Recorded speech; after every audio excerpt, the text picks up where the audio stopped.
Welcome everyone. I want to thank you for joining us this afternoon for our Rainbows by the River panel and community discussion on memory and preserving local LGBTQ+ history.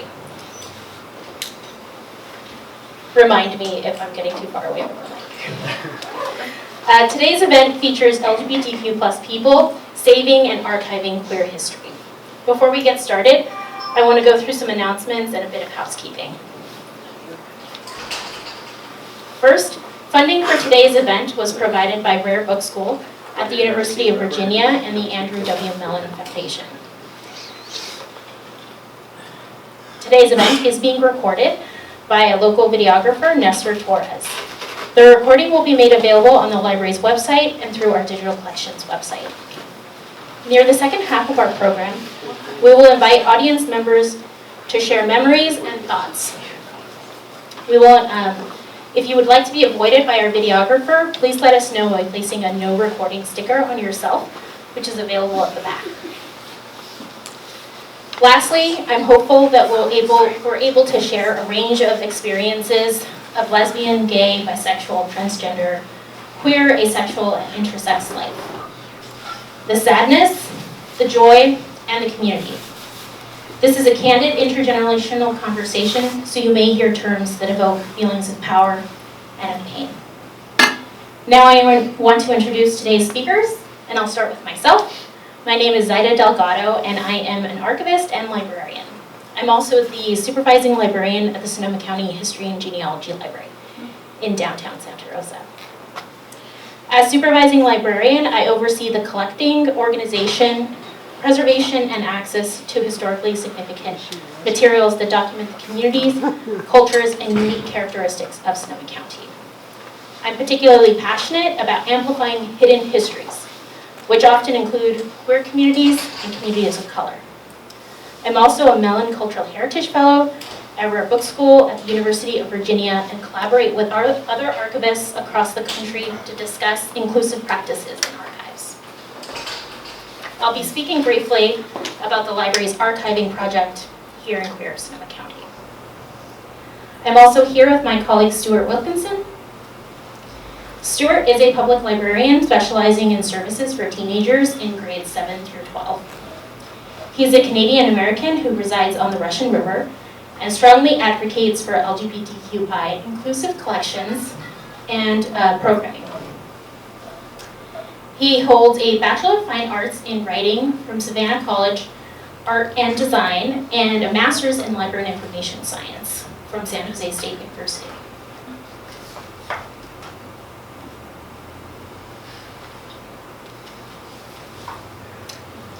For LGBTQI+ legacies, Sonoma County, Tina Dungan has lived in Sonoma County most of her life.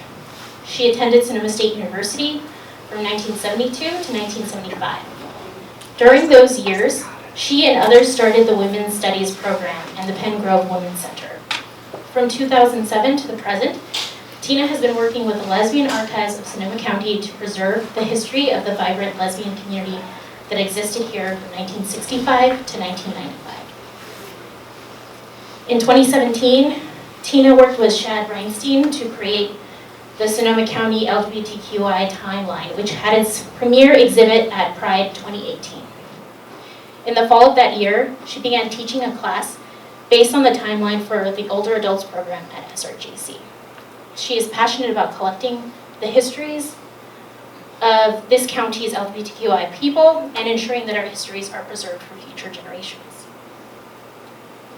She is also involved with LGBTQI Legacy Sonoma County, an archival project that will house LGBTQI histories, documents, and ephemera from the local community. Magi Fedorka. Magi has been a community activist since the 1980s, working in healthcare and education. In Sonoma County, Magi has been a founder of Forward Together, annual Pride celebrations, Lesbian and Gay Democratic Club, among other groups. In 1987, she drafted the first countywide Pride resolution and annually worked towards its passage, which took 5 years. Magi continues to teach at Santa Rosa Junior College and Mendocino College. Today, She's part of LGBTQI+ Legacy Sonoma County with the goal to preserve and archive our stories.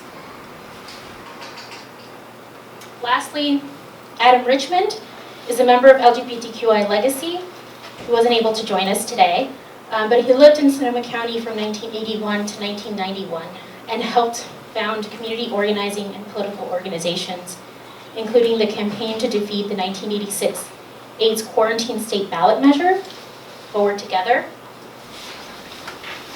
Sonoma County Lesbian and Gay Democratic Club, and Sonoma County Community Against Violence, and was also one of the original writers for We the People.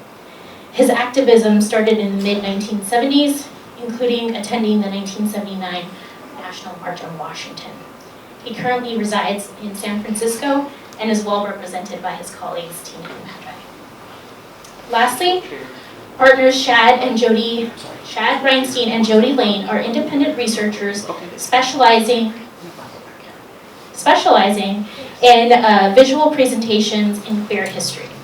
Their work includes producing and directing several documentary films about the early lesbian feminist movement. They produce Outwatch, Wine Country's LGBTQI Film Festival in Sonoma County.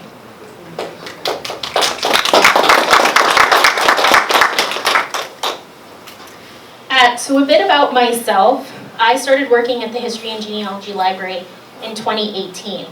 And I spent my first few years focusing on getting to know the practices, documentation, and then looking closely at our local history collections.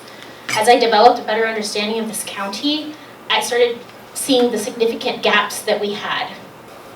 Sonoma County has one of the highest populations of queer people in the country, and our library has wonderful collections that document local industry, urban development, architecture, agriculture, and more. But the resources that could help tell the stories of communities of color and LGBTQ+ voices were less abundant. The materials we do have are quite significant. That includes the Commission on AIDS Minutes, ephemera, and local publications such as Sonoma County Women's Voices and We the People. In 2021, History and Genealogy Library changed its goal, which is now to build a representative and inclusive historical record of Sonoma County. This is something we're working actively towards. And thus, the origins of the Here and Queer project. In 2021, I reached out to 3 other librarians who are passionate about queer history and community. Stuart here, Tara Emerson, and Javier Morales, who are both in the back. Together, we designed and launched the Here and Queer project, an English-Spanish online portal where on the library's website where you, our community, can upload and archive your queer content with the library. You can tell your story, which will empower, enrich, and deepen our collective understanding of queer history in this county. This is a way for any queer person, ally, or community member to preserve and tell the story of LGBTQ. This project accepts digital or digitized content on or about queer life, and oftentimes we're carrying history on our phones and computers, but we're not necessarily seeing the importance of preserving these documents now. That they may give insight to others in the future about the unique experience of what it's living like in Sonoma County. So a photo at Pride, a wedding announcement, a video at a protest, a love letter to a first crush, all of these are evidence of resistance and persistence, and stories that create a huge impact to others in the future. Especially as we're seeing anti-gay sentiments happening across the country, it's powerful to learn from others' experiences. Our goal through this project is to bridge the gap between older and younger generations of the queer community. We think there's power in seeing and learning from a community-sourced archive to see people celebrating and living despite or in spite of the oppression we face. To learn more about the project or to start archiving your own content now, you can visit sonomalibrary.org/queersonoma-en. Through the project portal, you are able to select files from your phone and desktop and submit them to us. You're able to add your name to the historical record or decide to submit anonymously. You can provide details about the content you wish to archive, and then also add tags to your content which helps the library connect your resources to others in the library's collections. You're able to see what's already been submitted through our digital archive at the link on the screen. I hope you get inspired. And we're also inviting you as community members to record an oral history with us. If you're interested, we have a sign-up sheet in the back by our giveaway table. Or if you're interested in archiving your queer history or just talk about archiving in general, I'd be happy to connect with you. Lastly, this is really a call to start thinking about what legacy we're leaving behind. One service we just launched in the History and Genealogy Library can help you do that.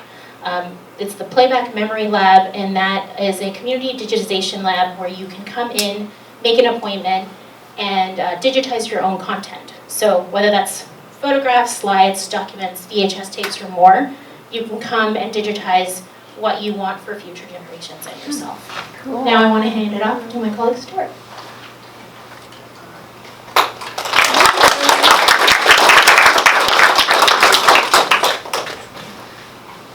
Hello. Hi everyone, thanks for joining. I will try my best. Getting the librarian to speak loudly is a challenge. And I'm just lucky that I have 5 minutes to do it, and I will time myself. So I'm Stuart Wilkinson. I am one of the librarians here. I'm actually the Teen Services Librarian, which may be surprising to some of you to realize that I'm doing local history stuff. But actually, some of the people that care about this work the most are teenagers, because they increasingly are looking to the library, not seeing themselves, and when they do see themselves in our collections, in our history, they often see themselves being erased. As the Teen Services Librarian here, I work a lot with young people who are experiencing banning, either in school, at home, and a lot of our advocacy work within the teen sphere happened during the pandemic, when we became increasingly concerned with teens that may be stuck at home, might not have the resources that they need because they can't get to the library, and may be in environments where they don't feel safe or supported. It's also important to note that the Here and Queer team, besides Zayda, who really I believe is the champion behind this project, my colleagues were also in teen services at the time, and I think that really reflects the service that we provide and how we feel the need to represent those who identify as LGBTQIA+ the most. And I will say here too that my work here at the library, between being one of the founding members of our queer advocacy team to make sure that we're being as inclusive as possible, not just with our collections but with our services, has made a huge difference. For the first time, we're really getting out to the community and showcasing our employees as openly queer, proud people in parades and celebrations around the county, which also has a huge impact on young people. I think it's also important for me to notice that I'm very fortunate in my role here because I'm not a historian, I'm not a researcher, I'm very much a librarian who is trying to connect people to their history when they walk through that front door. And to end up here at this branch completely by chance, you know, I applied for a job as a shelver.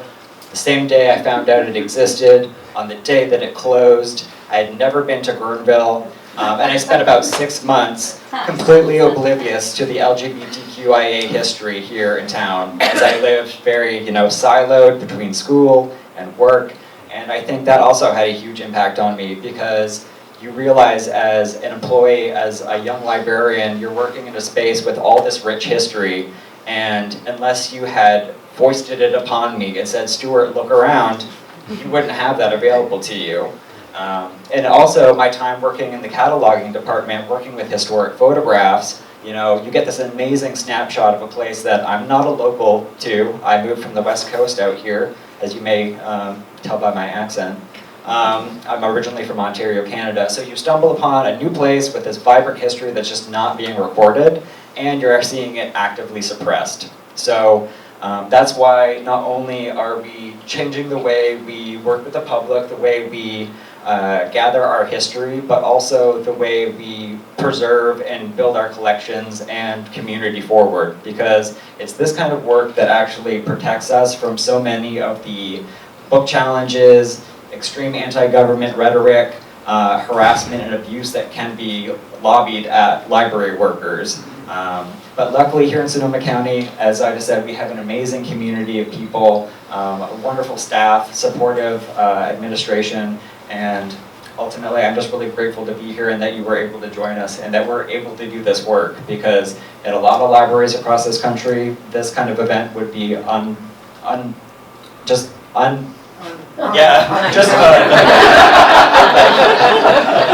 I truly believe, I say this to my colleagues all the time, I turn to them dead serious and I say, you know, if I was doing this work in a different state, out gay teen services librarian, handing young people Heartstopper, Flamer, genderqueer, you know, I'd be out of a job. So I'm incredibly grateful that we're able to do this work, and I think that's probably about my time. So I'd like to hand it off.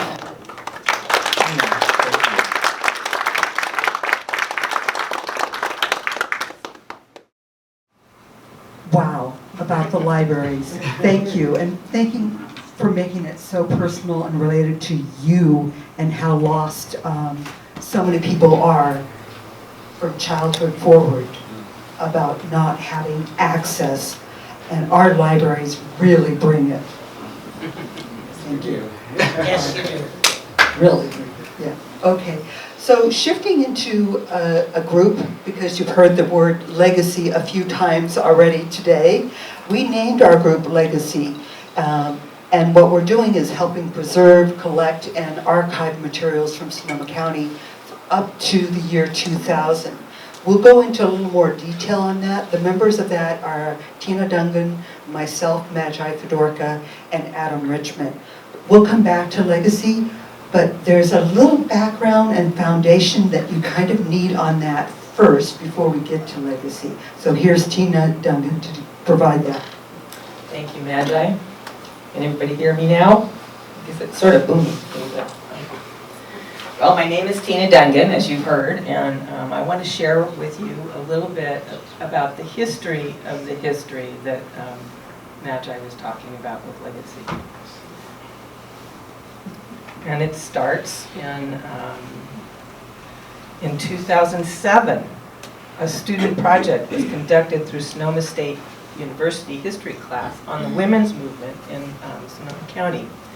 When some of us older lesbians found out and viewed the display of that project, we were a bit confounded by the lack of lesbian content. This was of great concern, considering that as lesbians played a large role in almost every effort towards the women's movement and women's liberation that happened in the county during those years, the 1970s and on. 6 lesbians began meeting to document lesbian history in this county via recorded interviews of local lesbians who were involved in community building from 1965 to 95. In addition to providing a record of this history, the interviews became reunion gatherings for older lesbians who were now aging and hadn't seen each other for many years, decades sometimes. Having their stories recorded validated their life experiences both personally and as part of a larger picture. Working off a list of over 60 organizations and events, Lesbian Archives of Sonoma County has completed 35 plus interviews to date. Those recordings are now accessible online via the GLBT Historical Society of San Francisco. And last members, you see that in the picture there, in 2021, we dropped off of our videos down there in San Francisco. We had a little celebration for us. I met Shad Reinstein in 2017 when we worked on an LGBTQI event at Sonoma State University. We were asked by the Sonoma County Pride to create a Sonoma County LGBTQI timeline that would be premiered at this Pride celebration in June of 2018. We worked with Kevin Jones of Fast Science to create this beautiful setting. Between 2018 and 19, we created 6 panels, 5 covering Sonoma County from the 50s to 2000, and one on pre-Stonewall LGBTQI activism. In spring of 2018, Buzz Hermes began teaching his class on aging gayfully. It was the first LGBTQI class ever to be offered through the Older Adults or Lifelong Learning Program at SRGC. In fall of that year, I started research teaching the class there on LGBTQI history based on the timeline.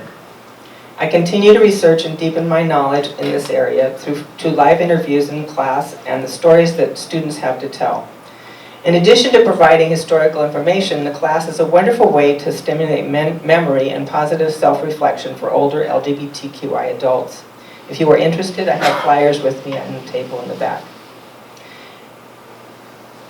In 2019, Shad and I were invited to hang the timeline panels as part of an art exhibit by queer people at Sonoma State. The panels remained there throughout fall semester. It was the longest exhibit that we'd had at that point. In early 2020, Shad and I started doing presentations for Don Romsberg's Queer Lecture Series at Sonoma State, just before COVID finally hit the county.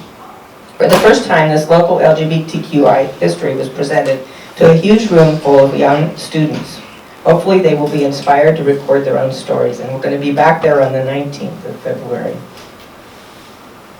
Later in June of 2020, Lesbian Archives of Sonoma County assisted with the creation of an event put on by the Sonoma County Museum by loaning them ephemera from the local lesbian and women's movements. This was a program that an exhibit they set up about the suffragist movement. The museum also sponsored a Zoom lecture that Shad and I presented on lesbian history of Sonoma County, which was very well attended. It filled an important need during the beginning months of the COVID pandemic. The timeline continues to be a popular stop at local pride parade and celebrations. In 2022, the timeline started sharing tent space with LGBTQI plus Legacy Sonoma County. This is a fairly new endeavor working to establish local archives, which Magi will talk about next. And in 2023, we also had a presence at Windsor Pride for the first time. The timeline, in the fall of 2022, the timeline went on display at the Sonoma County Library in downtown Santa Rosa. As you might already know, there are some fabulous LGBTQI plus librarians doing the good work all over this county, dealing with threats of book bans while they promote various programs and events that address LGBTQI plus issues. And finally, we once again have a lesbian on the library commission. In case you don't know, her name is Eve Goldberg. So that'll be helpful. The timeline has also been displayed at SRJC's Doyle Library, Finding History Day, sponsored by the Sonoma County Historical Society, and various locations associated with the Sonoma County LGBTQ plus community. Here you see Chase Overholt from Positive Images and friends spotting the history of Positive Images as part of the SRJC display. In October, Shad and I were honored to be keynote speakers at the conference on mental health in the LGBTQI community, put on by Locian and Positive Images. And in December, Magi, Fedorka, and I did a presentation to the wonderful members of the Youth Commission on Human Rights over in Sonoma. There's a great amount of community affirmation to be found in collecting and sharing this history. Once preserved, this body of knowledge can inform future generations, inciting in them a sense of belonging and achievement, and inspiring them to forge ahead in creating an even better LGBTQI world. So thank you very much, and enjoy the rest of the presentation.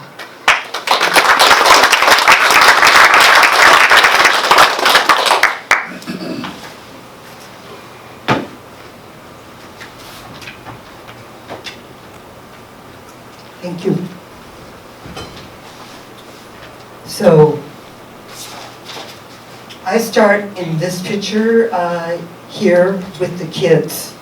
These kids were so knowledgeable and had so thoughtful questions. This is not the first time I've been in a library setting with kids. We met with them in Sonoma Library, but the Sebastopol Library and the librarians are not giving themselves nearly enough credit for all the interactions that they're doing with youth and all the overlapping that they're doing between those who have lived histories and others who have stories to share with them. We're making a difference, and thank you, librarians of Sonoma County. You guys are, you go above and beyond every moment that you're out there just by your presence. People know that they're in a safe place that is enriching, and that is Sonoma County.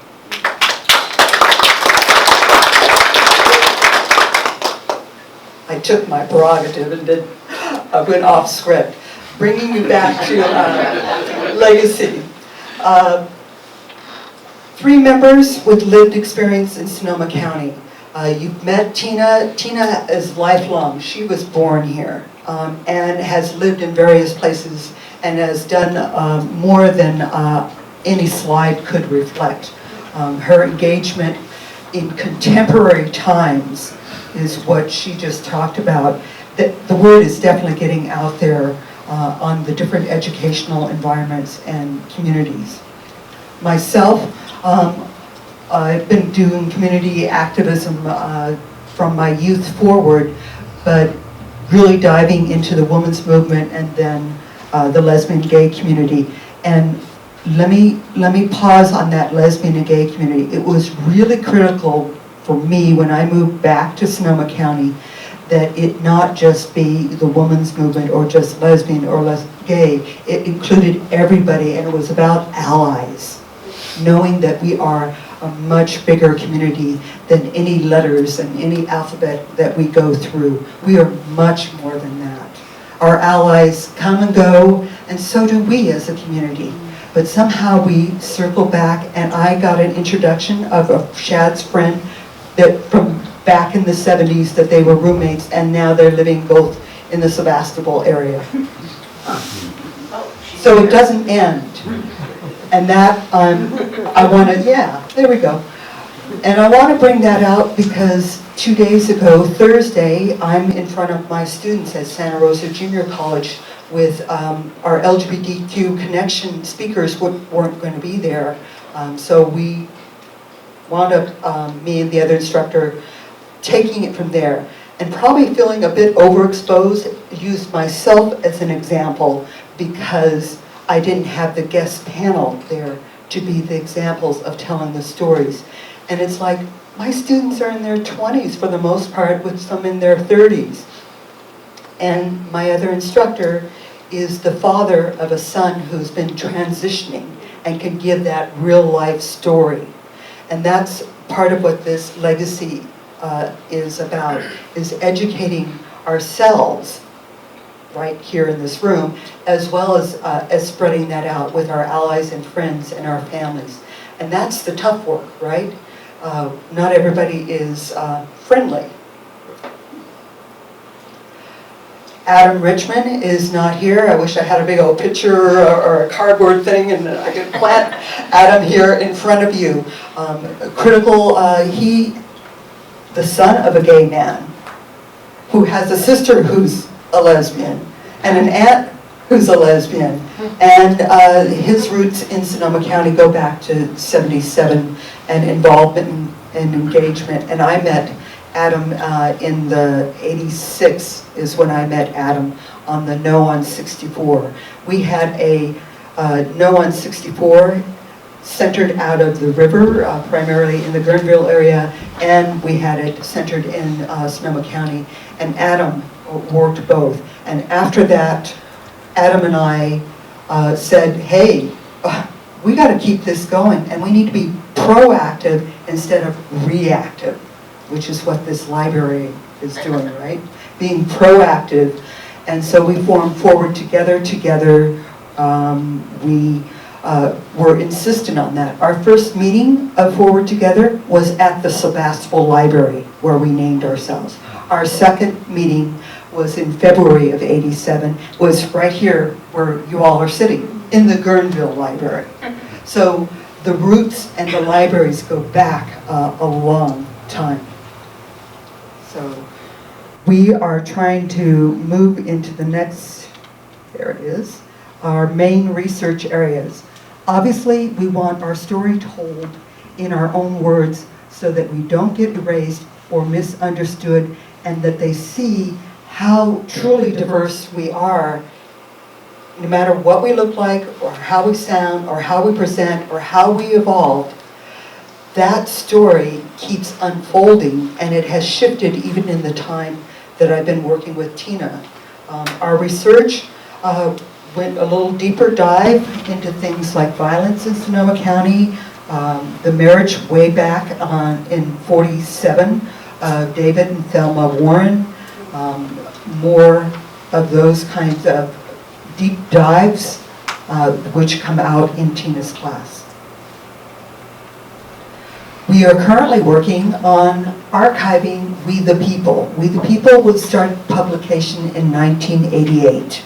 In '88, we were moving on a number of issues in Sonoma County.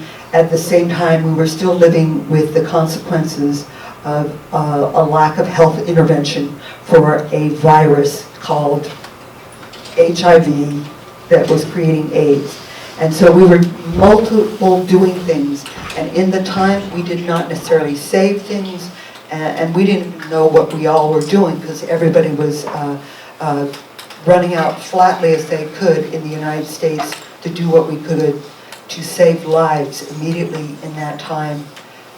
So preserving that in '88 is We the People. We need help, quite frankly. We need assistance. Archiving, we've started We the People, archiving the articles so that you can now get them online versus the paper version. We're moving to a Google spreadsheet. If you have any interest, you can get free training on this through Adam Richmond, and he put his phone number up there for you. So see me afterwards after this presentation. So what's in your closet? What do you have? What do you still have? What survived the floods? What survived the moves? So what survived the relationship changes? What survived downsizing? What do you have? We have a Russian River Historical Society who may be interested in those items and having them on hand. What Tina, Adam, and I, we want the legacy of those memorabilia items. The legacy, we want the story, so that when Tina goes in front of her class on Wednesday, each Wednesday of the semester, she has a little more depth that shows that diversity and uniqueness and development of ourselves through the decades. So what do you got? We'll show you ours in this, we'll show you ours. Let's see some of yours. See what you got.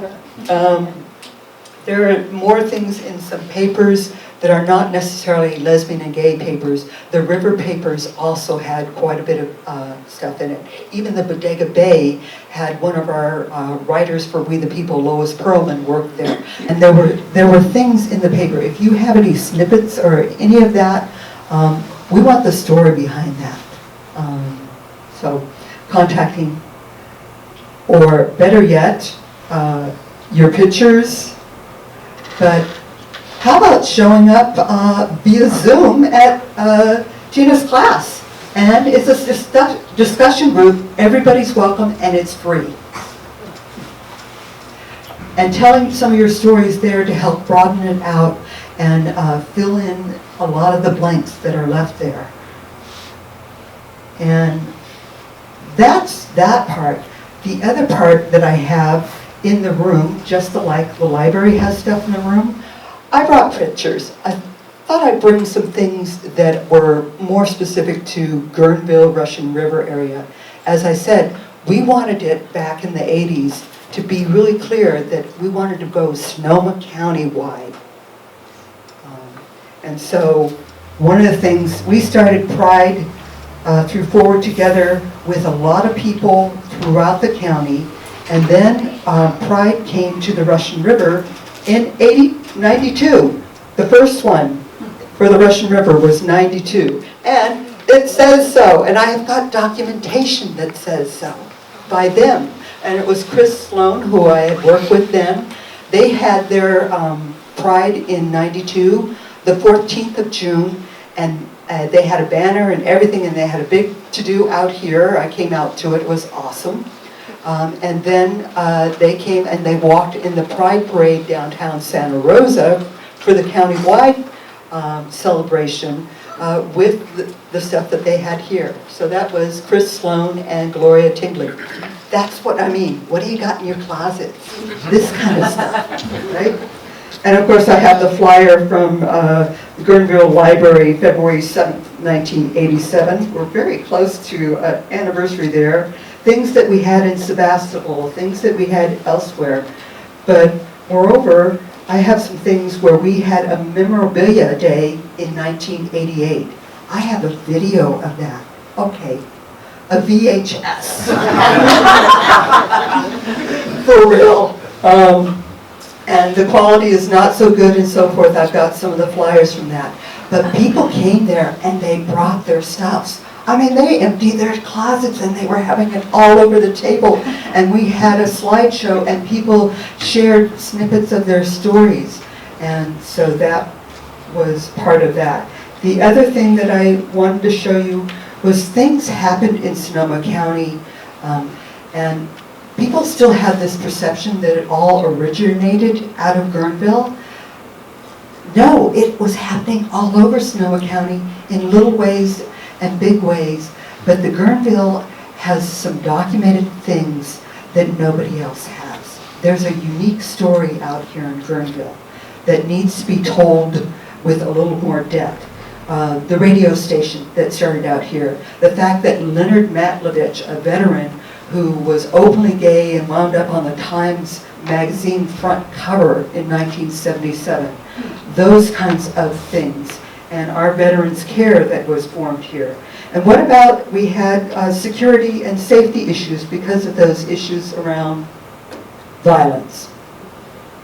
We had Purple Berets out of Santa Rosa that became the Lavender Angels Neighborhood Watch here in Guerneville, and they even had an address on River Road that they put out there, and they went and did those kinds of things.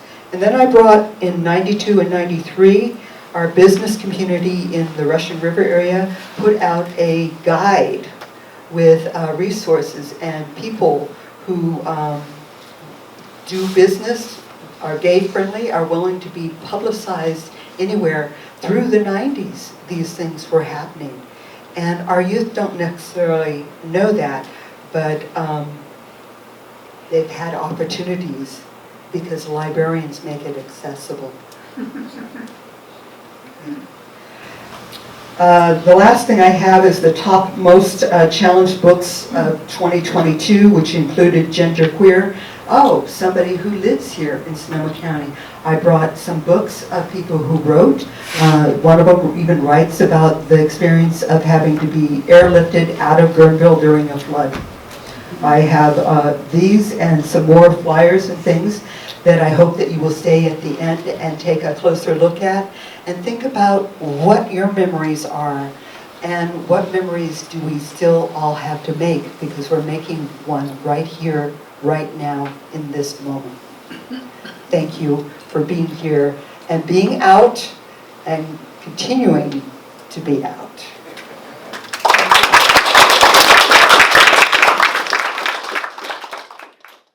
Can everybody hear me? Yes.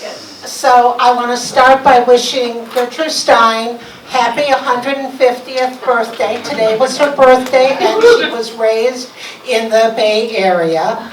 So I want to start by thanking that. I'm also going to say, go a little bit off schedule or off talk. I want to thank Stuart for, he told me 2 days ago, Jody and I made a film on lesbian history in 2006 called Mom's Apple Pie, the history of the lesbian mother's custody movement. And Stuart just told me 2 days ago, you can see it for free through the Sonoma County Library. Still haven't figured out how, but Come see me after, yeah. And then I also want to say that Tina and I have 5 different presentations. This is They're on 3 different topics. We have LG to LGBTQI, the LGBTQI history of Sonoma County. We have both an adult version and a teen version that has been vetted by the library, so it's really safe for teens, for parents not to freak out, but they'll learn queer history. The second one is the lesbian history of Sonoma County, and then the third one is, and then their third one is this one that you're going to hear today. This is the short version. We also have a 1¼ hour version that's much more stories. We couldn't figure out how to put 60 years of Russian River history into ½ an hour without telling stories. So I want to also start by thanking the library and all of the people doing work here. I think everyone in this room knows that history is written by the people who usually, or in the past, have been written by the people who are in power, the people who have the right class, gender, sexuality, race, whatever. Everyone who's here today, the librarians, the presenters, Jody, me, we're all trying to change that. And I want to thank everyone here who's doing that work. It's really important, especially the librarians. The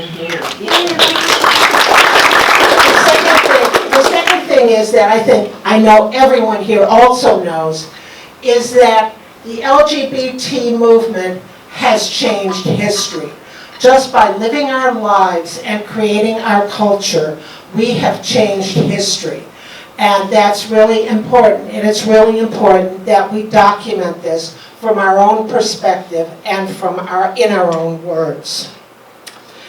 So Jody and I moved here 13 years ago, and we were trying to figure out why, when we're walking down the streets of Sebastopol or Santa Rosa or Guerneville, it seemed like every third or fourth person that we saw looked like they were lesbian, gay, transgender. This, you know, we came from Seattle, which has a great queer community, but it wasn't like this.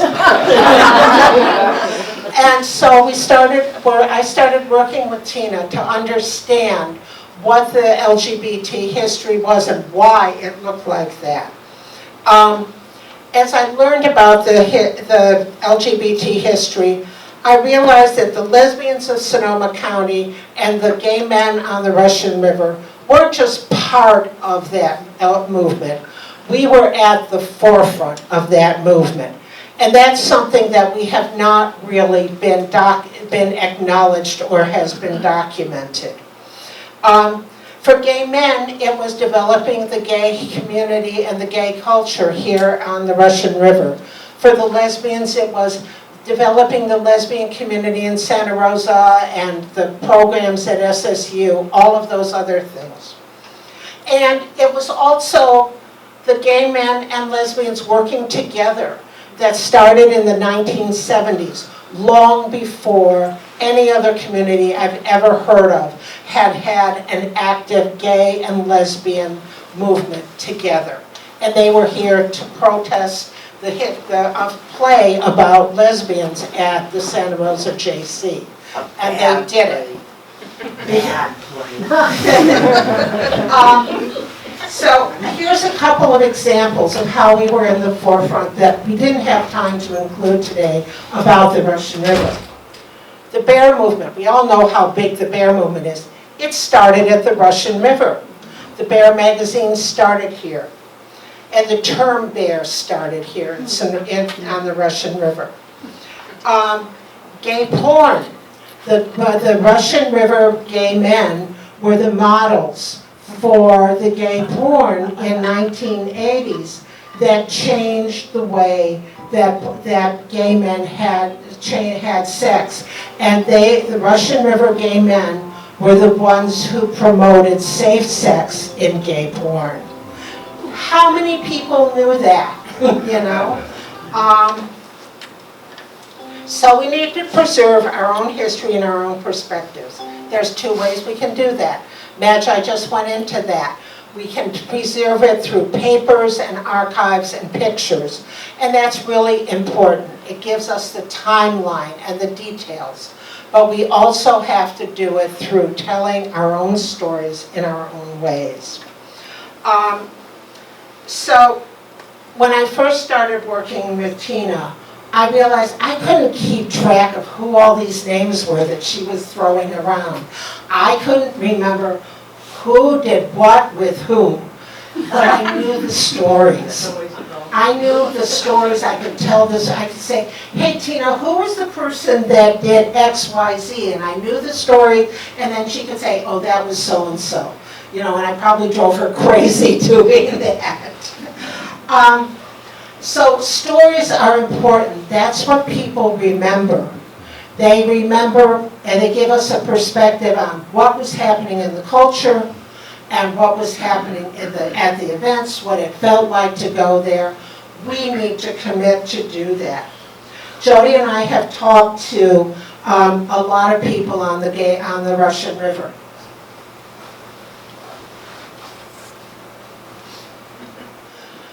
We would go into the Rainbow or the R3, and we'd put this sign up. If you lived here before 1986, we want to talk to you. And it was real, and we had people who would do that. Everyone has a story, even if you think you don't.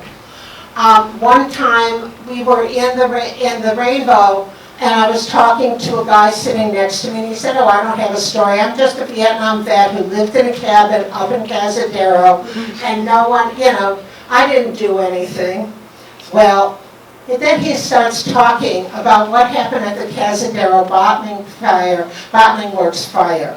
And that was the start of us searching for that history. And he didn't think he had anything. But you're going to hear this great story because of what he said to me that day. So I encourage everyone here to set up a time to do this. You can talk to me and Jody.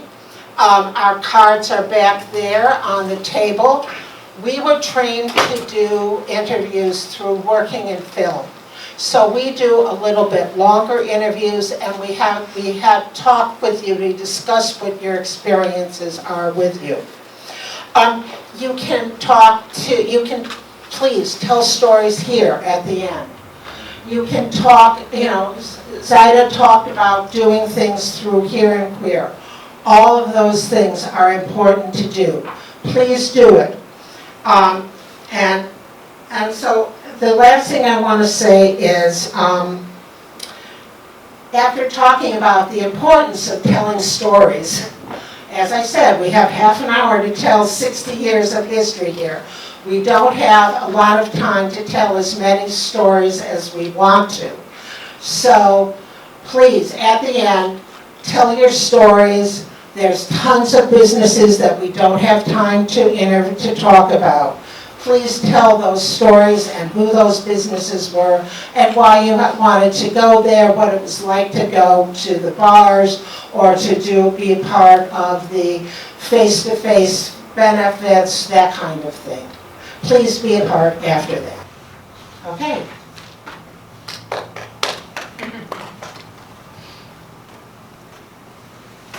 Here we go. It's raining men and there's dikes in the river. So the Russian River has always been a center for both local and Bay Area LGBTQ people. By 1980, the Newsweek actually ran an article in 1979 hailing Guerneville as a gay boom town, and then by 1980, the San Francisco Bay Area Reporter referred to the Russian River as the San Francisco Annex. By the mid-1980s, it was a destination for gay men from around the US and even Europe. Even before that, the Russian River had been a popular vacation area. In those early decades, LGBTQ people usually came to the river for a couple of reasons. Some were sent to the Russian River to live in their families' summer homes because of their unacceptable lifestyles, but most came to party and escape the confines of city living and homophobic attitudes. In the 1930s, Franz Oskar Ekstrom, who lived in the North Beach area of San Francisco, would come up with his gay friends and vacation at the Russian River. And they spent their time on a sandbar in Monte Rio. He lived from 1887 to 1977. Wow. In 1954, Kay Carroll and Sally Crick, or Cricket, opened the Veau Carré at Pocket Canyon Road on Highway 116. The Veau Carré was a New Orleans-style restaurant and jazz club. Kay, who was a popular drag king in San Francisco, was billed as the Aunt Mame of Guerneville.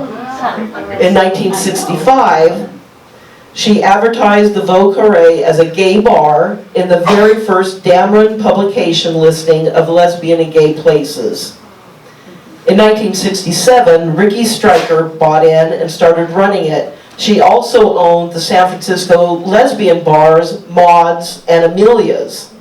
During the summer months, Ricky would have the bartenders from Maud's work at the Veau Carré. Ricky and the bartenders probably stayed in a house up behind the bar. Lesbians from San Francisco would come up to the Veau Carré to dance because they didn't have to worry about the bar being raided and them being outed in the newspapers. The Sonoma County Sheriff had said that he wasn't going to bother the Veau Carré because they weren't doing anything wrong or illegal. So the San Francisco Tavern Guild was comprised of gay bar owners and managers, and they provided business support as well as financial help to out-of-town bartenders and members and musicians. And they actually supported 2 people who were musicians on the Russian River. In 1969, tickets to the Tavern Guild's biggest gay event, the Beaux-Arts Ball, could be bought at 2 places in Sonoma County, the Monkey Pod in Santa Rosa and Eldo's, a popular Russian River family resort that opened in the late 1950s or 1960s.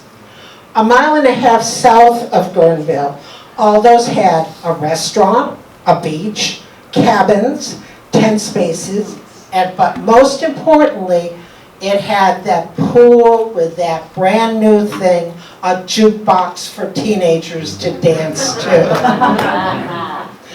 But one person said, well, that's where all the closeted gays hung out. But it couldn't have been too closeted because in 1969, Aldo's was where you could buy tickets to the Beaux-Arts Ball, indicating that Aldo's had to be a member of the Tavern Guild. The Tavern Guild hosted summer picnics, though they were never held at the same place 2 years in a row because there were always complaints.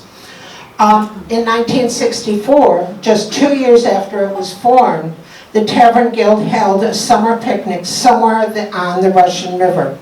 We think it was probably the Gurnwood Park Resort, because that year the resort lost its ABC license after a party that had approximately 200 alleged homosexuals there. The ABC undercover agent said that they saw gambling, drinks being served after hours, but most importantly, men performing alleged overt homosexual acts. The last summer that the Guild ever hosted a picnic, it was held in late May or early June of 1971 on the river. Some of the San Francisco picnickers inadvertently wandered off of the event property, and 7 men were arrested on trespassing and other morals charges. They're called the Sonoma 7. They faced up to 25 years in jail. The Tavern Guild paid their bail, but they publicly stated in the BAR newspaper, this action in no way is meant to imply that the Tavern Guild is condoning overt sexual acts in public. Let this be a lesson to all. Keep your peckers in your pocket. We think that picnic was also held at Aldo's because later that year, according to the Tavern Guild minutes, the Guild also paid legal fees to save Aldo's liquor license. And they never held a picnic. after that year. The Tavern Guild wasn't the only gay and lesbian group that camped or partied on the Russian River in the early 70s. The lesbian group, the Daughters of Bolitas, held a weekend camp out here at least once on the Russian River. Leaders Del Martin and Phyllis Laine probably organized that weekend. They owned a summer house in Jenner for decades. You can still see it in Jenner on the hillside. It's still painted the original purple color. Wow. In early 1970s, gay bar managers in San Francisco and Oakland started coming north to buy cheap dive bars on the river and turn them into gay bars. When the San Francisco Bay Area Reporter, or the BAR, started publishing in 1971, the Russian River was regularly gossiped about and promoted in the BAR columns. For instance, I found out that the bunkhouse has been changed to the Clipper. Norman Bayer, formerly of the Clipper in Oakland, is a new owner, and in just a few days really made this a pleasant place to drive to. Be sure to watch for their new sign at 9117 River Road in Forestville, halfway between Santa Rosa and Guerneville. Good luck to Bob and Norman in their new thing. Oh, you had fast. Go back. Okay. Well, nope. I'm wrong. Sorry. We're confusing about here. Wohler Beach on the Russian River was a well-known nude gay beach.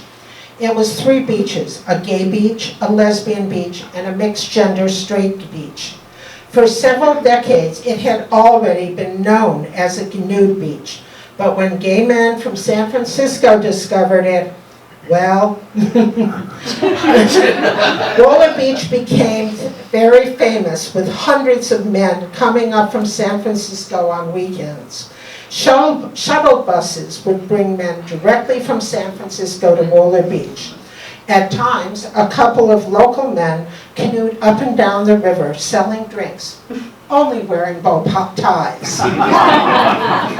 In the gay beach area, there was a natural spring where you had to either bend over or kneel down to take a drink. The men loved it for cruising. Noah's Ark was a bar on the River Road, which was originally the Clipper. It ran ads in San Francisco papers as being located near the nude beach.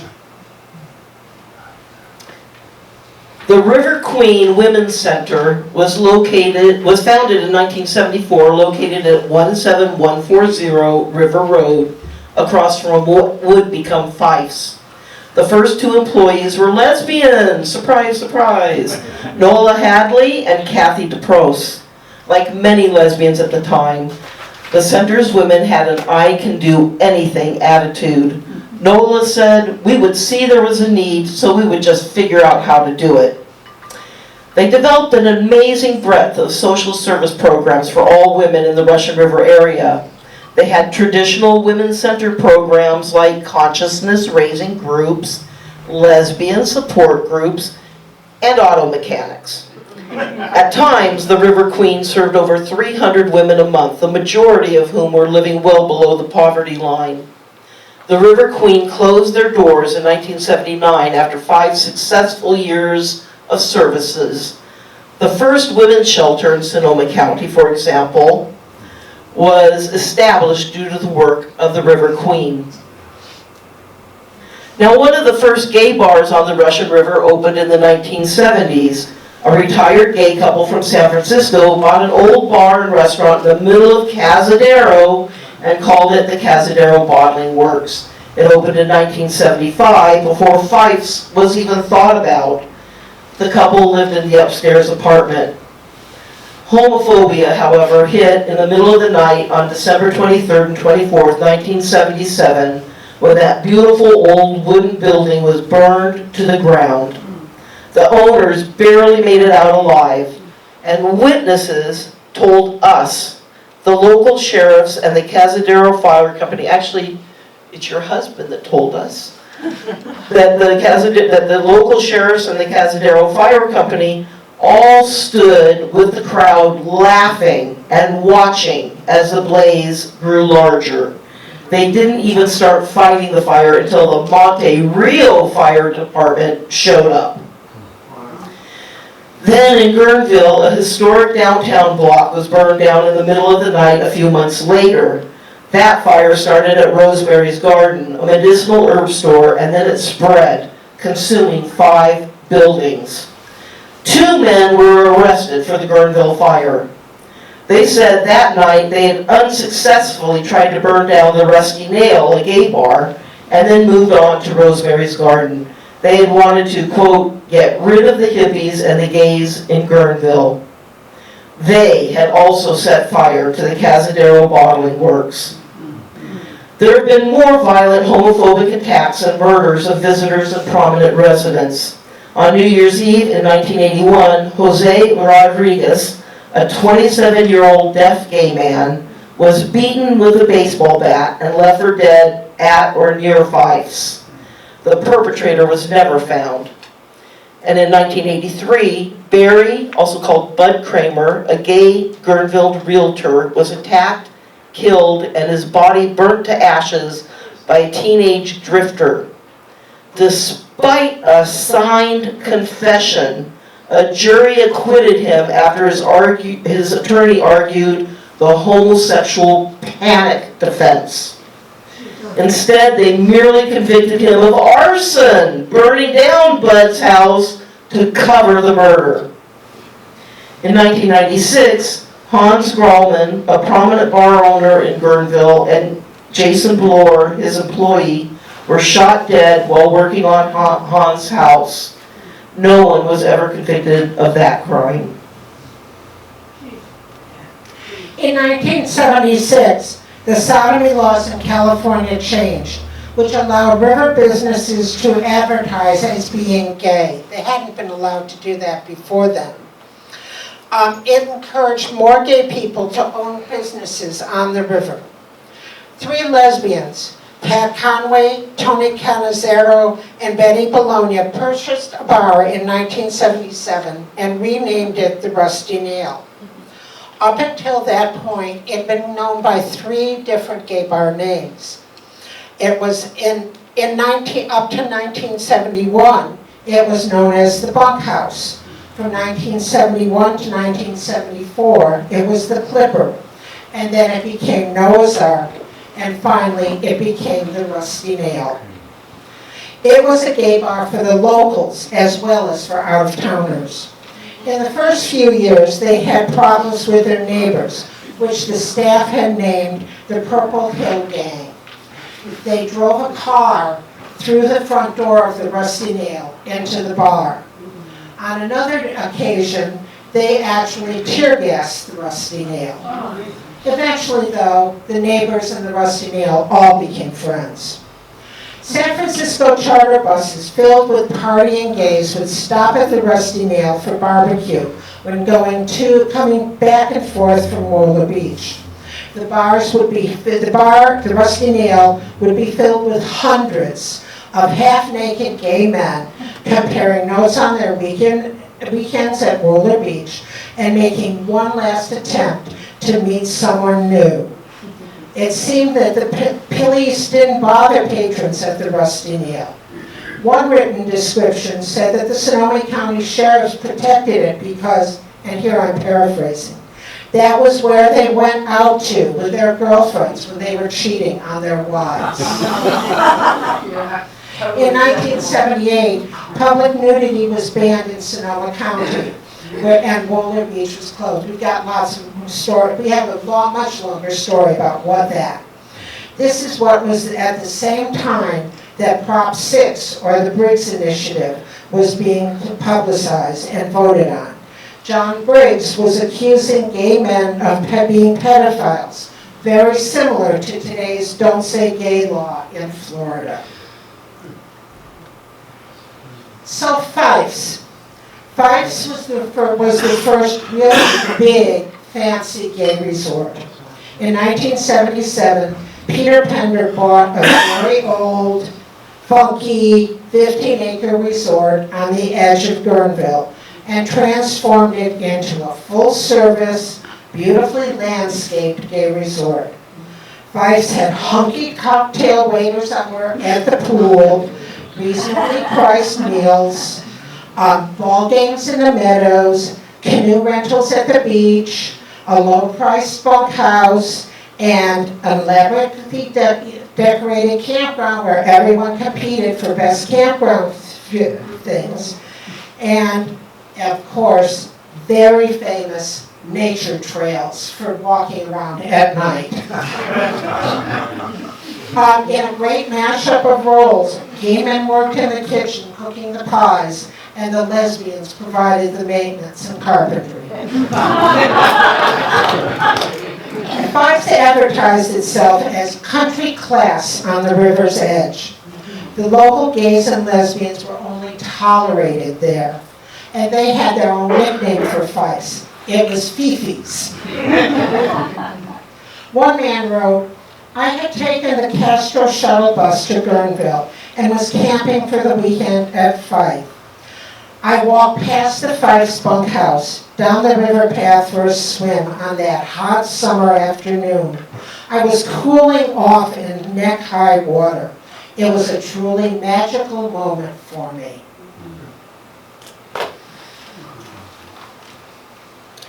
The Rainbow Cattle Company opened in October of 1979. The Rainbow was owned by Jim Jolly, Bill Hansen, and Hans Grallman. As mentioned earlier, Hans was later murdered. The Rainbow had a slightly different clientele than Fifes. There were several different groups of gay men in the Russian River by the late 1970s. Of course, there were the local men who had roots in Sonoma County or had permanently moved here and worked someplace on the river. And of course, the second group was from San Francisco who would come up to vacation at the river for the weekend. At the Rainbow, both groups were welcome to hang out. Bob Frederick was one of the early bartenders and is now one of the owners of the long-running establishment. When he was hired, he was told that lesbians were welcome as long as they didn't all come in at the same time. There you have it. In 1981, the Hexagon House up on Armstrong Woods Road was remodeled and reopened as The Woods, the other best-known gay resort in Guerneville. It had 2 pools, a motel-style building, 2 dining areas, several bars, and 1 very notorious hot tub. The great Hexagon Room was transformed into an incredible dance floor with sound that reverberated from the rich wood walls and ceiling. The Woods featured local and national straight and gay performers. And Locals Night on Mondays was a huge hit. On holiday weekends, massive crowds of 5,000 to 10,000 men and women would come to party. According to a 2005 blog, at night, masses of shirtless men would fill the dance floor where every disco star of the day would perform. Sylvester was a regular and was scheduled every year to perform at the Woods on his birthday. Divine was booked often, along with the drag queen Charles Pierce and other stars from the Bay Area. The Weather Girls were backup singers for Sylvester and other performers. It would be hard to disprove that their 1982 hit single, It's Raining Men, was about the Russian River. Neighbors fought with the Woods and over the crowds and noise. The disco would reverberate until 4 a.m. There was a free shuttle service from Fifes and other places in town, but cars would still park along Armstrong Woods Road, probably where we all park today, nearly 2 miles back to downtown Guerneville. In 1991, just days before a crowded 4th of July weekend, arsonists set fire to the 21-room lodge at the Woods. It closed shortly thereafter, and no one was ever charged with that arson. So Christian Haran was one of the original Marlboro men in the 1960s. I think some of us are old enough to remember those Marlboro Men ads. Christian came up and opened a candy store called the Chocolate Factory in Guerneville in 1978. At that time, there was no other gay shop owners in Guerneville.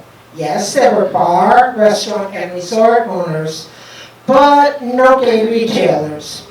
Harrens hung gay flags outside his shop when he opened. He was one of the first to do that, since Gilbert Baker had only recently unfurled his design for the first time. Harren worried about arson and feared for his shop windows, but local people supported him.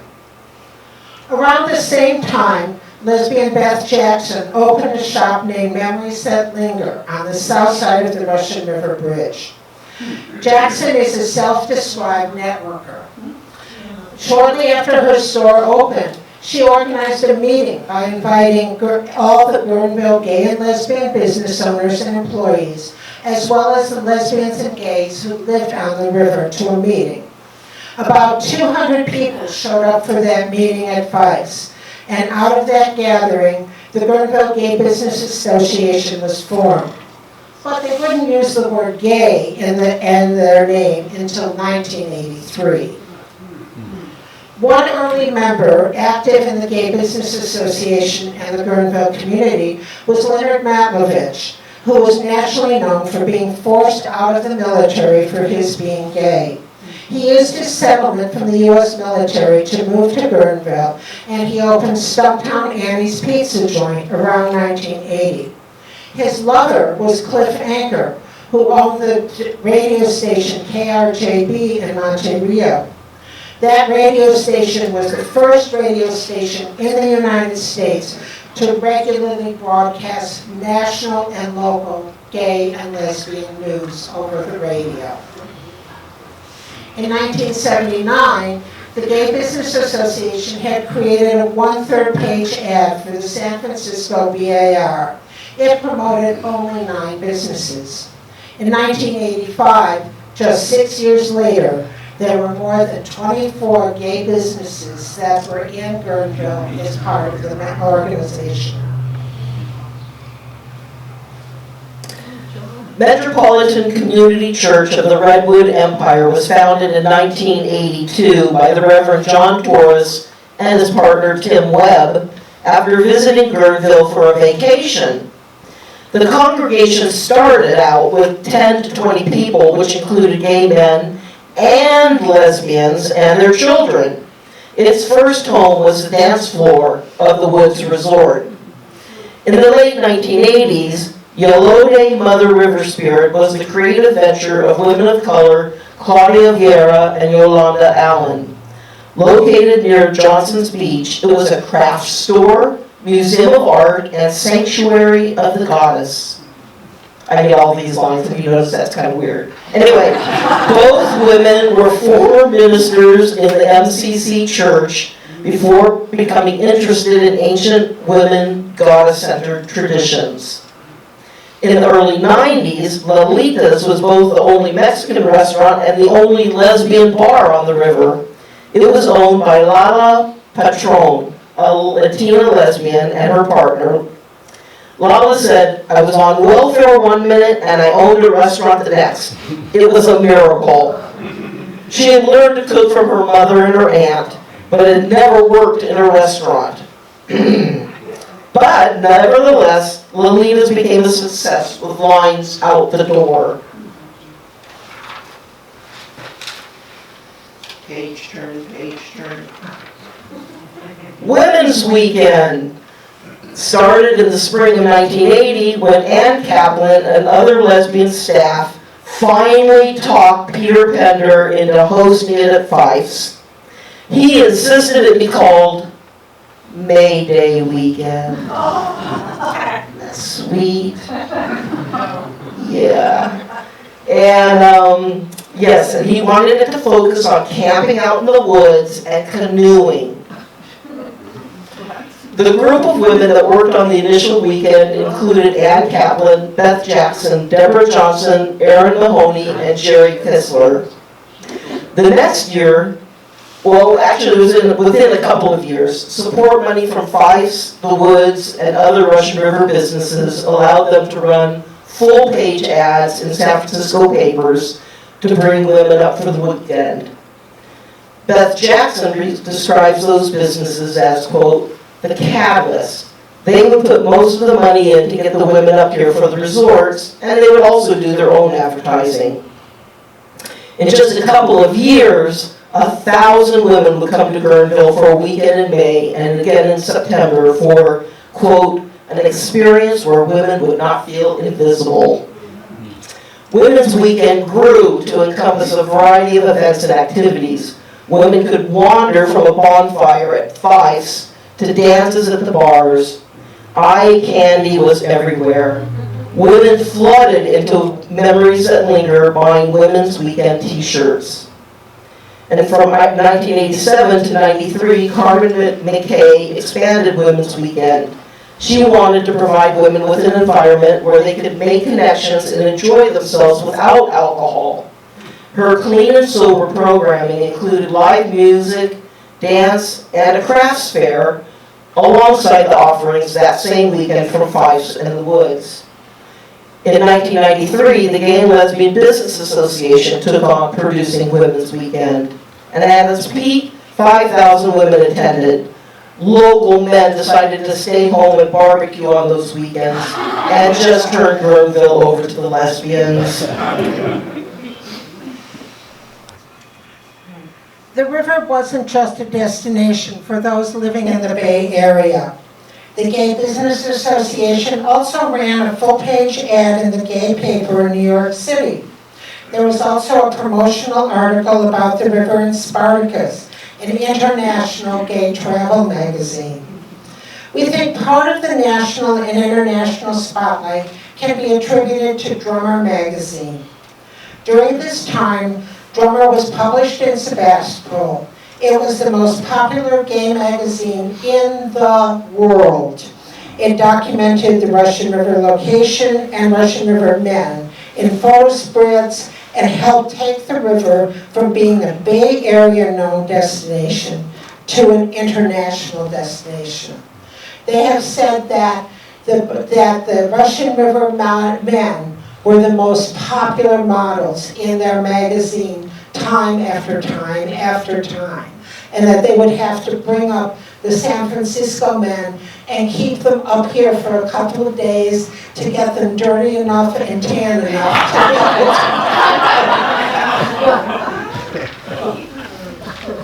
So we need to go back a little bit in time right now. I want to talk a little bit about HIV and AIDS here. As we all know, HIV and AIDS was at one point called the gay plague. As we all know, entire generations of gay men were killed and lost. Sonoma County actually had the highest HIV infection rate of any rural county in the entire United States. By 1983, when HIV was just starting, 5 people had already died in Sonoma County of AIDS. In the mid-90s, gay men who had visited the Russian River to party started moving here to die. Some lesbians started to step up to take care of the dying gay men who were being abandoned and ignored by their families. But the Russian River was different than other communities because people here in Guerneville came together to support people with AIDS. Dr. Kubota and the Russian River Health Center became nationally known as medical experts in AIDS treatment before most other gay medical centers, even in big cities. And I want to acknowledge Jane, who was one of the nurses and who took care of the men.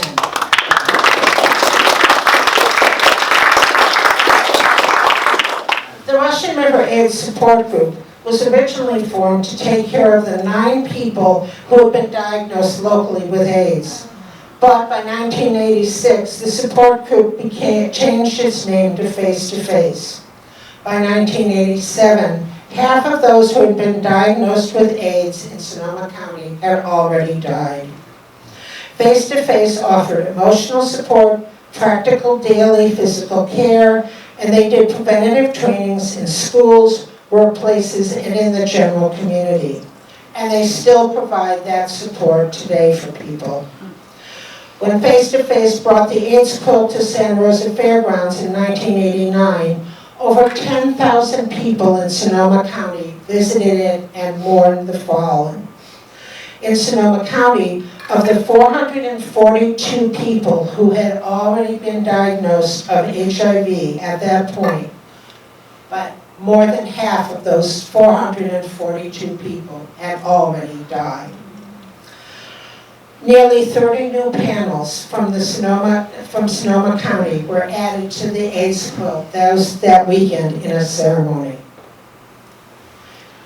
ACT UP was formed nationally in 1987.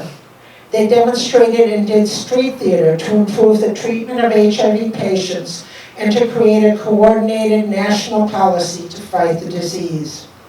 Our local ACT UP group was formed in 1988, and their first action was to protest the Empire Dental Clinic because that dental clinic refused to treat people with HIV and AIDS.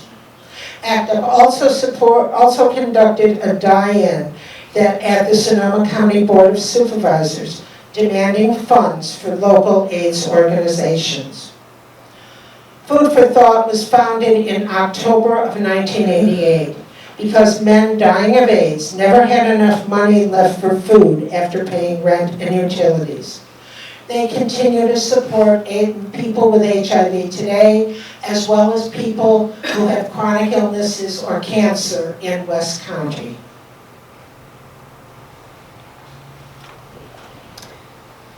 On February 14, 1986, Guerneville experienced one of its worst floods ever.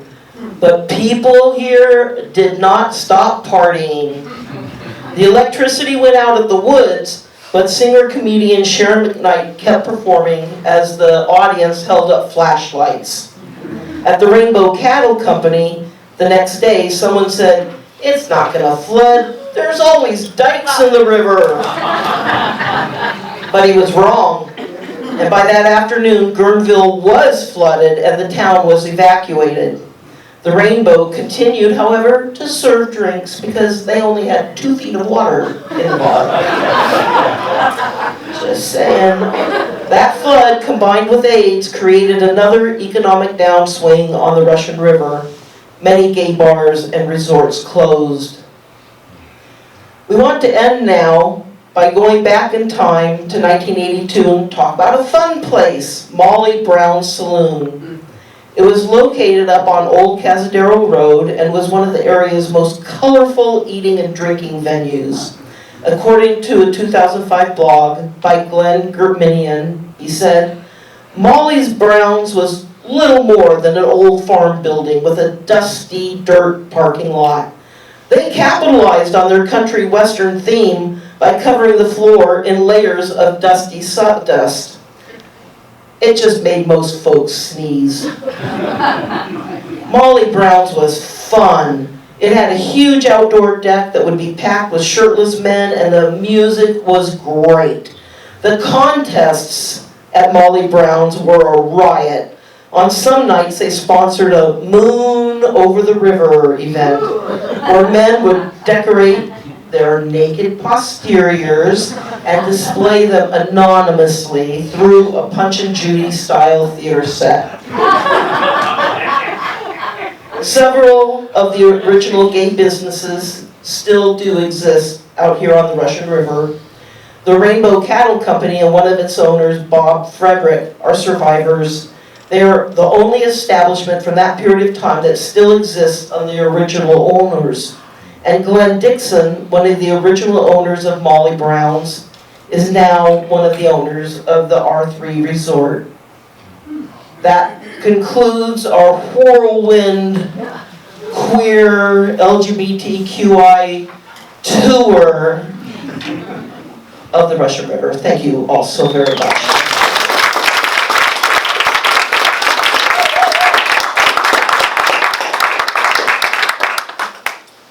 Thank you so much to Jody and Shad and Stuart and Tina and Magi for all that they were able to share today. And now we want to kind of open it up to the audience. We have about 30 minutes and we want to hear your stories. We were able to share a lot today about what we've learned or what we're interested in archiving, but what experiences, what stories do you have to tell about the Russian River, Sonoma County? Oh, thank you. Hi, I've lived in Santa Rosa for just 6 years now. I came from San Francisco where I lived for 40-some years. And I've just kind of dove into the community here. It's so great to see you all. Hi, Tara. We're in a group called Old Lesbians Organizing for Change, and there's several of us who live up here. I'm involved in the rural cemetery group that takes care of the rural cemetery, the old cemetery in Santa Rosa. And I thought, oh, I want to find out the queers that are buried in the cemetery. Am I right? Mm-hmm. Yeah. So I started looking around. Well, it's really hard to find. Of course, it's really hard. But I was able to find a man who died in 1990 of AIDS. He was my wife's high school classmate. So I found a picture of him, and they graduated in 1977. Anyway, I found out all about this guy, and I found his grave, and his family has a whole area in the rural cemetery. And then I found out, and then I kind of talked to the rural cemetery people, and they were like, well, really? I mean, they didn't say no, but I realized that this guy's family is in one of those horrible churches that hates queers, and it seems like he left town as soon as he graduated from high school. And so I can't write about him, but I think I can write about him for this library thing, right? Yeah, and that's what I think I'll do. I was inspired by a story that told to me by Ruth Mahaney, a friend of mine who's also lives up here part-time and is involved in the lesbian archives. It would happen in 1979 in San Francisco. They unearthed a time capsule. And one of the things in it was by a woman who wrote on the back of this notice, I want the world to know that I'm a lover of women. And she wrote some other things. But it was 100 years old, so it was in 1879 that it was buried. So I found out about her. Sadly, she's not buried in our cemetery, but she spoke in Petaluma in 1879 about the women's right to vote. And that's where you look for the queers, the suffragists, am I right? That's where you look for the queers. A lot of them were, having sex with each other, or they were, in Boston marriages. So that's the next thing I'm going to do. Hi, I'm Eddie Lee, and I have lived here for 40 years this year. We moved here in 1983, and when the Women's Weekend started, I had a little gray pickup truck that I had bought on the East Coast and driven with furniture from my mother's house all the way across country. Its name was Shadow of the Eastern Moon. I love my But one day, coming around the corner here at the corner of River Road and Armstrong Woods Road, we slowed down to make the corner, and as we turned, 6 women jumped in the car. They just jumped in the back of the truck and said, "Take us to the woods." And we did. It really made us happy. I just wanted to know that.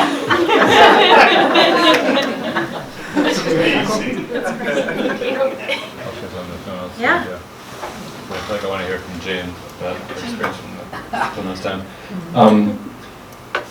I'm relatively new to the area too. I think I first came to Sonoma County in 2012, 13, something like that.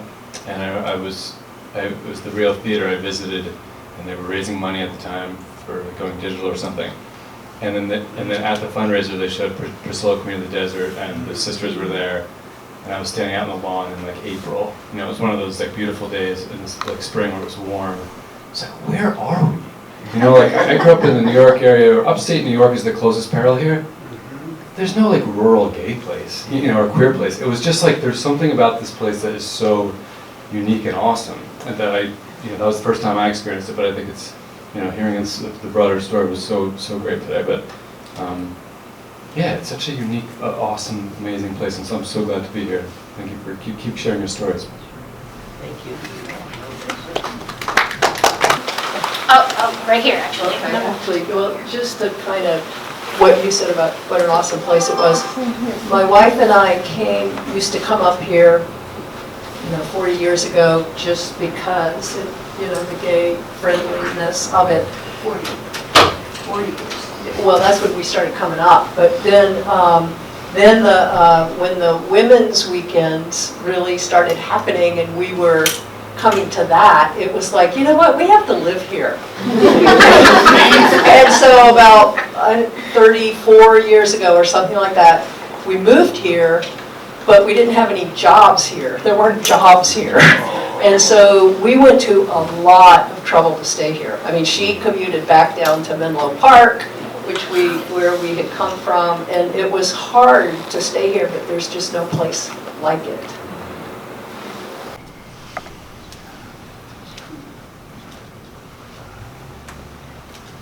My name is Wayne Scal. I moved here in 1991 to escape the corporate world. All my friends were dying, and I was fine and all that sort of thing.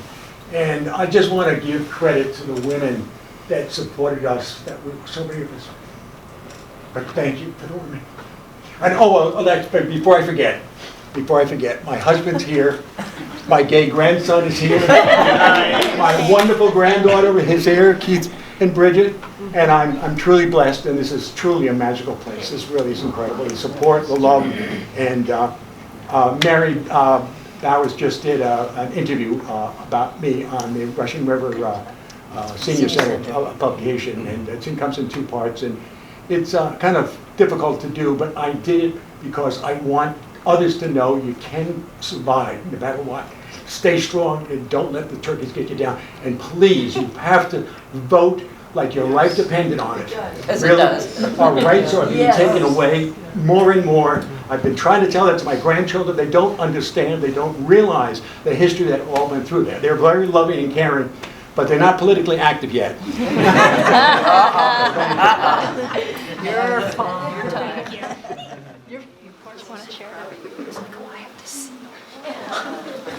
Hello everyone, I want to say thank you all for sharing your stories so far. I'm one of the librarians, Javier Morales.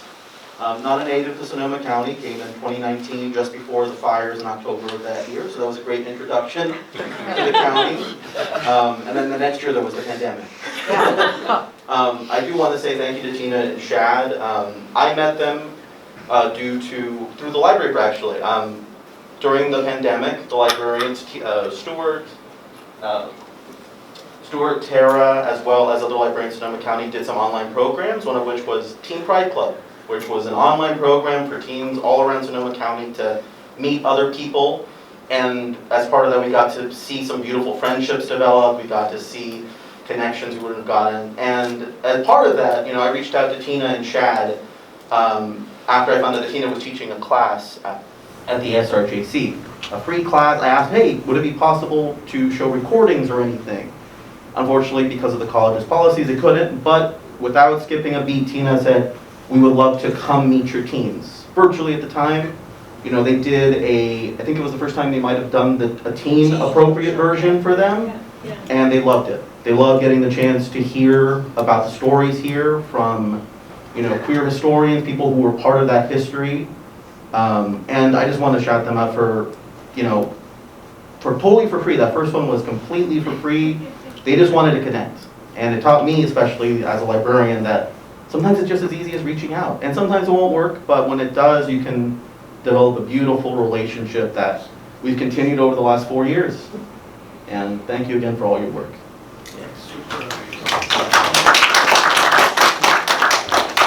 Hi everyone, my name is Tara. I'm also a librarian for Sonoma County Library. I'm the teen librarian in Sebastopol. And just kind of piggybacking on what Javier said, huge thank you also to Magi and Shad, who have participated in some of the projects that I've been doing with students at Annalee High School, as well as Wayne also participated in one of our interview projects. We're really trying to do a lot of intergenerational conversations with the ethnic studies students at Annalee High School. Last year we did a panel conversation, which Shad and Magi were both on. We'll be doing that again in March of this year. And this where the students were able to come up with all of these incredible questions for the panelists. And we had just this amazing conversation, this back and forth between generations of sharing stories, sharing struggles, and that the students were so inspired by the stories that were shared. We also did more of a small groups of students interviewing older LGBTQI plus adults, which Wayne participated in as well, where we recorded those interviews. Again, the students came up with those questions, we recorded the interviews, and they are becoming part of the Hearing Queer project. So just a shout out to the intergenerationalness of these conversations and the work that we're doing. It's such an important piece, I think, for young people to participate in as well. I want to just add to what she said, as Magi pointed out, those teenagers who were in that ethnic studies panel with us, they asked us harder questions than I've ever been asked by adults.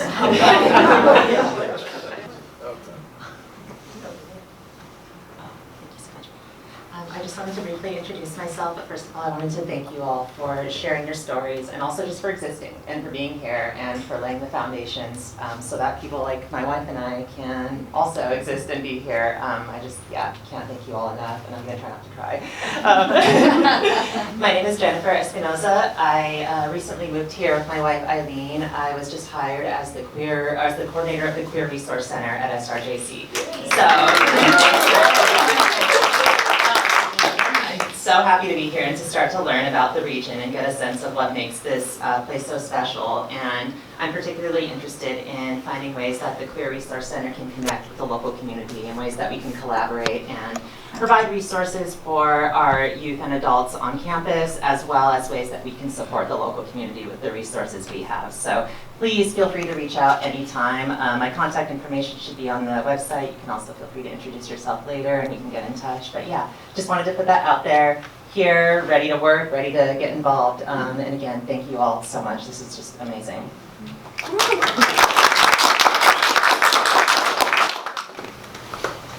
Thank you so much for sharing. My mind is a jumble of thoughts, so I don't know if this will come out coherently. But when I first started hearing the presentations, I was sitting here wondering, we just don't need this still. I feel so safe here. Are we having an issue?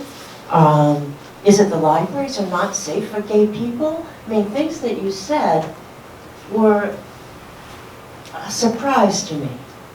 And maybe that's part of my white privilege, my invisibility, my being bald, but that was how it started. And then I've seen the presentation before, and I've learned about when it was really bad, and places were burnt down, and people were murdered, and nobody cared about it. But I felt like that was a long time ago. And I arrived here, you'll have to help me with the name of the place now, in the 90s, when the lodge was... The lodge at the Woods? Yes, it was called something Hexagon House, maybe? Which? Hexagon House? No, it's the... Where is it? The brown place on the left-hand side. Fife? No, not Fife, that's after town, before town. And you had it in your presentation. Rustydale. Oh, Rustydale. Yeah. No, but it's okay. It's gone through many names and it's gone through many owners. The two men that owned it initially turned it over to two other men, But I was living in Oakland with my partner at the time, Melanie. Both of us poor as can be, and her not famous yet. She eventually would become famous. But we came up to camp at this resort on the river. Willows. The Willows, thank you. That's what it was. It was the Willows with the beautiful gardens. And we were so poor, but you could camp there. You could, and they even let me set up my tent and leave it there all summer. They called it Lori's, whatever. It's in the 90s that I was there. And I was escaping Oakland. We were a mixed race couple also, but we didn't experience prejudice. We didn't experience anti-gay stuff. We didn't. We were out and open and happy, and coming to the river felt like a place where we belonged. And I only was upset about how much traffic we were in on the way back to Oakland on Sunday afternoon. It was bumper to bumper to bumper, and I harbored this secret longing, not so secret because I would say, someday I want to be the one that stays there when everyone else goes back because they've come for the weekend. And today I have a house on the river, just kayaking distance from the Willows, and I can go by it all the time. And Guerneville became became a home that more firmly put me in the gay, lesbian, bisexual community. Trans, all of those letters. It's not just gay. I do identify as bisexual. And it didn't happen until I came to Guerneville. Oakland was fine. And Oakland was a great place if you were a black and white couple. But Guerneville was a place where it felt like we lived in community with river rats, with straight people, and we didn't have to be isolated and ghettoized in any way. So I want to give a shout out to the Willows and hope that you can document the many transitions it went to, because it stopped being a gay resort. And then, like so many others said, it was gay-friendly. Family and gay-friendly. That was a transition to not be what it had always represented. Anyway, those are my thoughts. Thank you, thank you. Thank you. I'm not sure how interesting this is going to be, but in 1980 I moved up here to buy Highlands, which was a really rundown place, and my partner and I worked on it. Didn't have enough money. Didn't have enough money to advertise, so I started an advertising company so that I could sell ads to everybody else, and then Highlands ad would be free. So it worked out great because I got to know all of the business owners up here and their friends and employees, and you know, it was really a wonderful time. In the community seemed like we were all pulling together. The Gay Business Association was working for as best as it could. The advertising was great, and we did ads at the Advocate, which you know was worldwide, and we got a lot of foreign visitors to the river. And anyway, I tried to put down a few words. It turned into 30 pages, and you know, I just keep writing, and I'm thinking eventually someone would be interested, but who knows?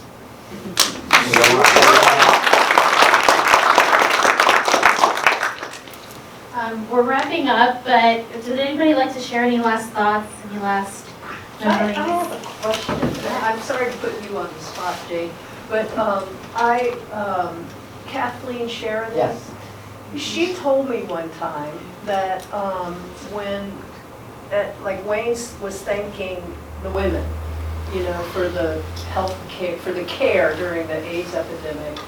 And Kathleen was telling me about that there were meetings, and I believe they were at-fives between the gay and straight community. So can you tell us about that? I only know a little bit, and actually Ryan Miller and I are going to go interview her next Monday. Oh, wonderful. Because her and her husband own Seaside Resort. Southside. Southside. So yeah, Southside Resort, which was torn down when they put in the new bridge.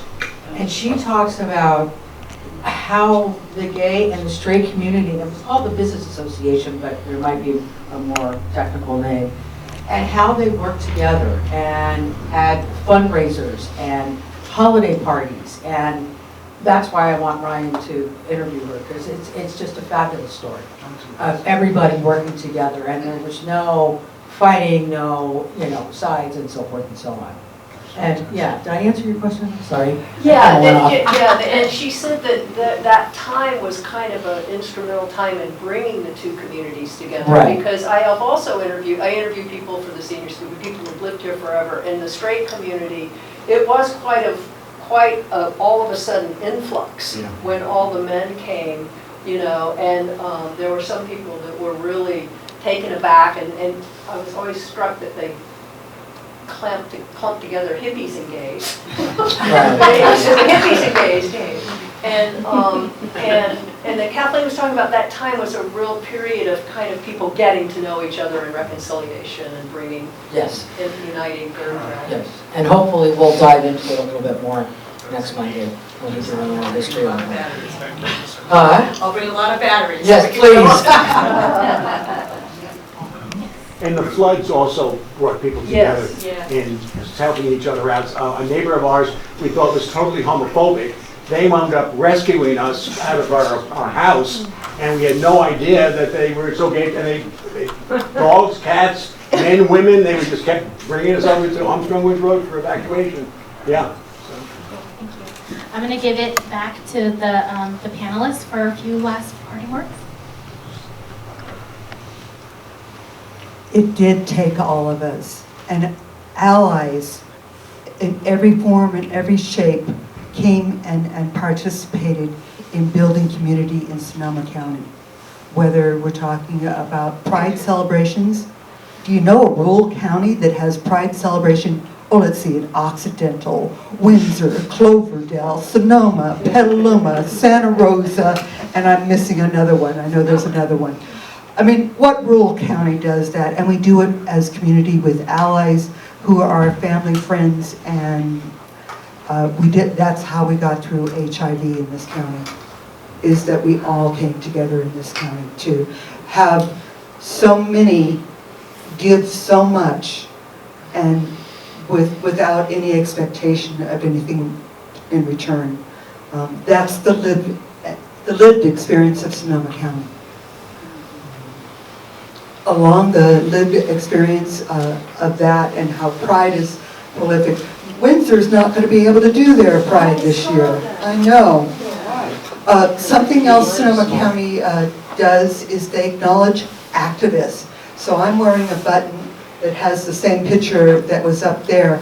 And what they did was they did portraits of some of the community activists of Sonoma County, and it included myself, and I asked that portrait be on the sidewalk outside the brew in Santa Rosa, so you can click on the QR code there and bring that person up.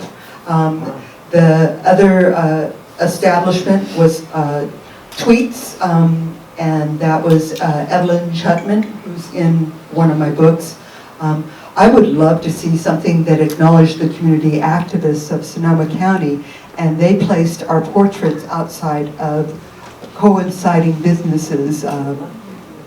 Anyway, that's part of the ongoing story that's still unfolding in Sonoma County. Thank you so much for being here today and sharing as much as I was able to hear today.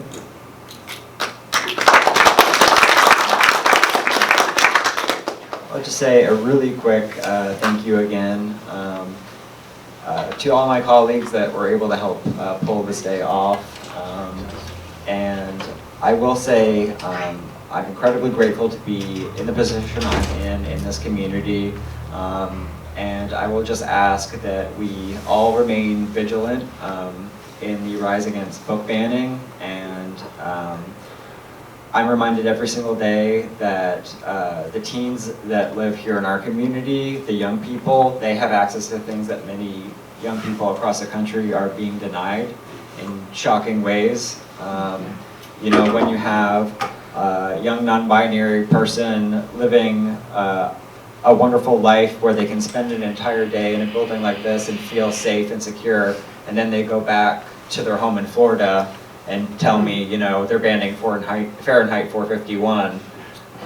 the two different environments really put into focus that things are very different outside of our gates here in Guerneville, but even though we are a designated hate-free community, I can tell you that just because on the surface it seems like we have made so much advancement, those attacks are here.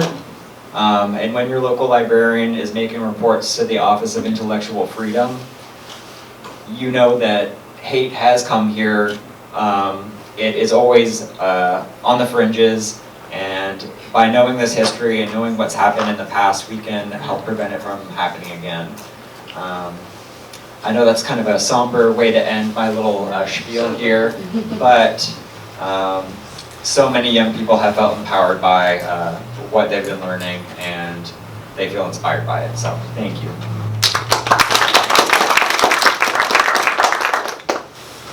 Yeah, I want to acknowledge what you were saying about hate being in Guerneville, in the shadows, not necessarily out in the sunset, in the sun, you know, sunshine. But when you go behind the stories, there's definitely hate here in Guerneville. But we can work. We are working. People are working. I'm for the Sisters of. I want to talk a little bit about the Sisters of Perpetual Indulgence. They're one of the groups that we had to leave out. The Sisters started in the year 2000 in Guerneville, and I have to acknowledge I am the angel of rainbow history for the Sisters, and Jody is the angel of rainbow culture for the Sisters. So we are talking from a very positive perspective. But the Sisters are a group that, when they are here to work with everybody, they will support everyone in the community. They talked about, they started expecting to just support LGBT people and groups because that's what Sisters did in other communities. But as one place they wrote, one of the Sisters wrote, we got here and we realized that everybody bleeds. We all bleed the same blood and the same color. And they quickly changed. And they got accepted by doing, I don't know, something like 7, I can't remember the number, but like an unbelievable amount of group of activities, including pie throwing and events and just having games, and doing that with the police and the fire company and the seniors and all of the various straight groups in Guerneville. And they still do that work. Every Tuesday night at the Rainbow, there's a Give Back Tuesday. For $5, you can go get a meal, and that $5 and a percentage of all of the liquor that's bought, or drinks that are bought, whether they're liquor or non-liquor, go to them. And last week they did it for the Sisters gift, grants program. And they also do things like give teachers money to buy supplies for their classes. They give backpacks to students that can't, for schools. The Sisters started here. It's totally unique for all of the United States. Other people come here and learn from the Sisters, and it's a great organization. And again, it's another one of the unique things that happens in Guerneville. I just thought of something. I want to make sure everybody knows. I got my courage back here a little bit. My husband and I are part of Friends and Residents of Guerneville. It's a small group that we did a fundraising, and we now have, it's about a year and a half now, 56 cameras, all on private property, all over for your safety.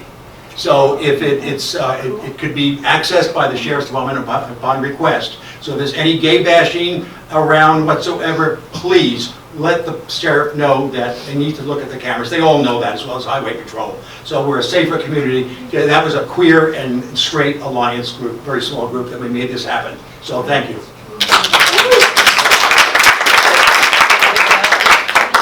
Oh no, I'm good.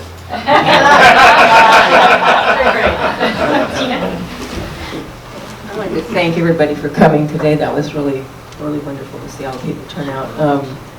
I do want to put a plug in for my class, which meets on Wednesdays from 1:30 to 3. It's on Zoom, and there's some flyers back there in the back, and we cover little stories and big stories, and sometimes Shad and Jody come to the class and do a presentation on the river, but it covers all of Sonoma. And I've been recently very interested in what happened in the like the 70s, 80s over in the Sonoma Valley. So I'm starting to incorporate adjacent areas as well as just central Sonoma County. So hopefully you can all look into coming, and I publish on Facebook all the time, a week ahead of time, what I'm going to do. This week we're going to be doing a different kind of take on women's studies at Sonoma State. So I hope to see some of you there. All right, I want to thank everyone for being so generous with your time and your memories and coming to this space and sharing and being in community with each other.